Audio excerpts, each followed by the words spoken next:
नमस्कार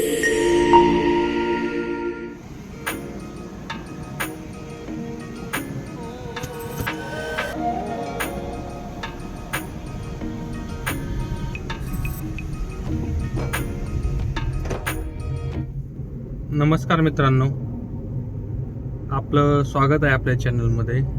तर आजच्या या व्हिडिओमध्ये मी तुम्हाला हायवेला ड्रायव्हिंग कशी करायची ह्याच्याबद्दल काही टिप्स देणार आहे.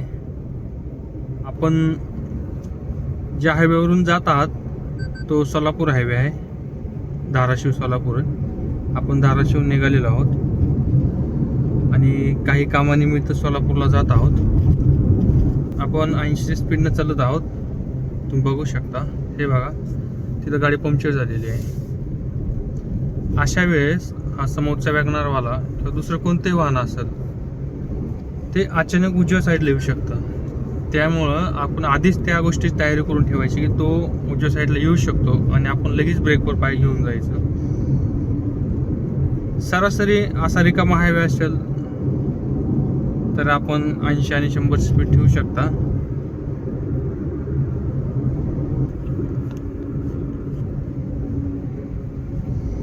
हे बघा, हे असं जर कंटेनर असेल तर ह्यांचा काही भरोसा नाही, कधी लेफ्ट येतात कधी राईट येतात. तर ह्यांना फक्त एक सिंपल हॉर्न द्यायचा, म्हणजे जेणेकरून ती सावध होते. गाडी चालवताना चारीकडे लक्ष ठेवायचं. समोर राईट मिरर, लेफ्ट मिरर आणि हा मिरर, या 4 गोष्टी तुम्ही गाडी चालवताना लक्ष दिल्याच पाहिजे. हे बघा, आपलं 100 स्पीड आहे आणि या हायवेसाठी हे नॉर्मल स्पीड आहे असं मला वाटतंय. आणि सोलापूर हायवे मस्त बनवला आहे मित्रांनो. हा जो हायवे ना, बघा ना, फुलं आणि जोपासलीत पण झाड आहे. मी भरपूर दिवस झालं बघतोय.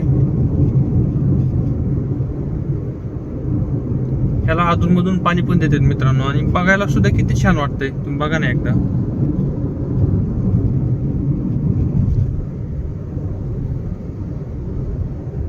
जे स्टेअरिंग आहे ते कसं पकडलं पाहिजे, असं 2 हाताने पकडलं पाहिजे का सिंगल हात पाहिजे. तर जर तुम्ही असं क्रिटिकल सिच्युएशनमध्ये असाल किंवा ट्रॅफिक असेल किंवा तुम्ही स्पीडमध्ये टर्न घेत असाल किंवा जी अवघड सिच्युएशन असेल, अशा सिच्युएशनमध्ये तुम्ही दोन्ही हात ठेवलं तर चालेल. तुम्ही असं ठेवा किंवा असं ठेवा. मी हे असं ठेवणं प्रिफर करतो, कारण याने मला ग्रिप चांगलं राहतं. आणि जेव्हा रस्ता रिकामा असतो तेव्हा फक्त एक हात असा खाली ठेवतो मी, कारण कंटिन्यू असा हात ठेवला ना हात अवघड होऊन जातो. त्यामुळं दोन्ही, एक हात रिलॅक्स ठेवायचा आणि एक हातानं तुम्ही चालवू शकता. अशा मोठ्या वाहनांना मित्रांनो सावध करत चला, कारण काही भरोसा नाही यांचा.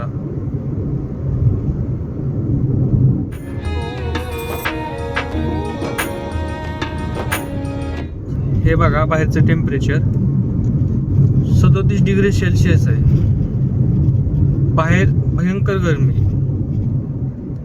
आणि याचा इम्पॅक्ट डायरेक्ट आपल्या गाडीवर पण होतो, कारण एवढ्या गरमीमुळं इंजिन जास्त गरम होतं. तुम्ही असं लॉंग रूटला जात असाल तर नक्की कूलंट लेवल चेक करत चला. गाडीचं टेम्परेचर जर गरम होत असेल तर तुम्ही गाडीला थोडासा आराम देत चला.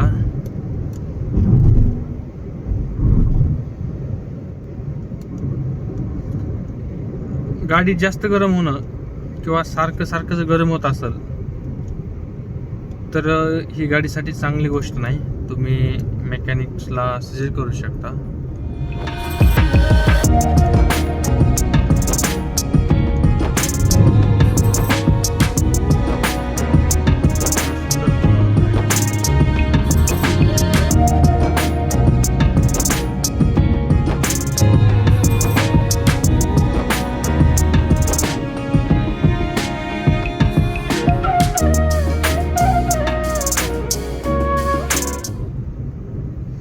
असं हायवेवर चालणं एकदम चुकीचं आहे मित्रांनो.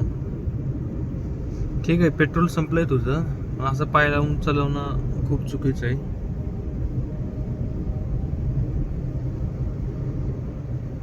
हे बघा, असं वाहन असेल ना हॉर्न देत चाला, म्हणजे ते सावध होते. कधी कधी मोठ्या वाहनावरांचं लक्ष नसतंय, त्याच्यामुळे त्याला सावध करायचं.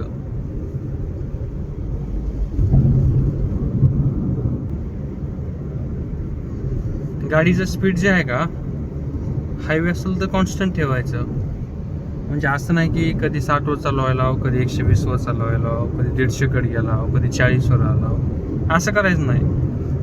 कॉन्स्टंट एक स्पीड ठेवायचं. त्याचा एक फायदा होतो, जे गाडीचं ॲव्हरेज आहे ना मित्रांनो, ते चांगलं निघतं कॉन्स्टंट स्पीडला. जास्त ओढाताना नाही करायची गाडीची. ॲक्सिलेट दे, लगेच क्लच दाब, लगेच ब्रेक दाब. नॉर्मली गाडी चालू द्यायची, मस्त ॲव्हरेज देते गाडी काढून. हा बघा, समोर स्विफ्टवाला जवळपास 50 किलोमीटर झाला आपल्या समोरच चालतोय. नंबर 1 ड्रायव्हिंग करतोय हा भाऊ, एकदम कॉन्स्टंट स्पीडनं चाललाय तो पण.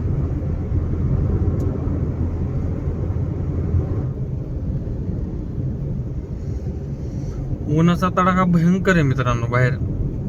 हे आपले जे काच आहेत ना, मी काळे केलेले नाहीत, त्याच्यामुळे सगळं ऊन आतमध्ये येते, गाडी गरम जास्त होते. मी 2 मिनिट पण AC बंद केला ना, लय गरम होते गाडीमध्ये.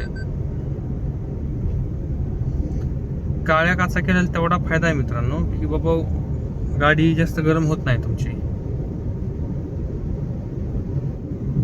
भले ना मित्रांनो, सेफ्टीचं सोडली ना, नो चॅलेंज गाडी, मस्त गाडी भले ना. हायवेला काय गाडी चलती भारी, विचारूच नका. आणि जिथं रिकामा दिसेल ना टोल नाक्यावर, तिथं घुसायचं बिनधास्त. तुम्ही जर एक पण व्हिडिओ पाहिला असेल तर धन्यवाद. जर आपल्याला व्हिडिओ आवडला असेल तर नक्की लाईक करा, चॅनलला सबस्क्राईब करा. आपला एक लाईक माझ्यासाठी खूप महत्त्वाचा आहे. हे बघा, हे बघा, हे बघा, साडोवाला भाऊ. तर आपण भेटूया नेक्स्ट व्हिडिओमध्ये.